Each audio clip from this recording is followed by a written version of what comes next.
امیرالمومنین در هیچ درگیری نظامی مغلوب نشد، در همه جا فاتح بود و غالب بود. حتی در احد در تمام غزوات امیرالمومنین پیروز شد. در دوران خلافت 3 جنگ پیش آمد، در هر 3 امیرالمومنین پیروز شد. در صفین هم پیروز شد.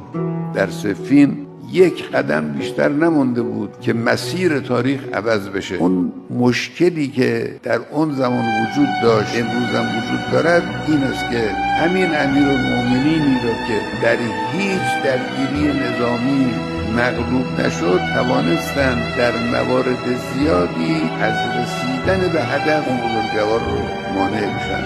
یعنی راهی پیدا کردن. این راه امروز ما به این راه میگیم جنگ نرم. بعضی خیال میکنن تهمت ها، این فریب ها، این خباثت ها، این نفوذ ها مال امروزه. نه، اون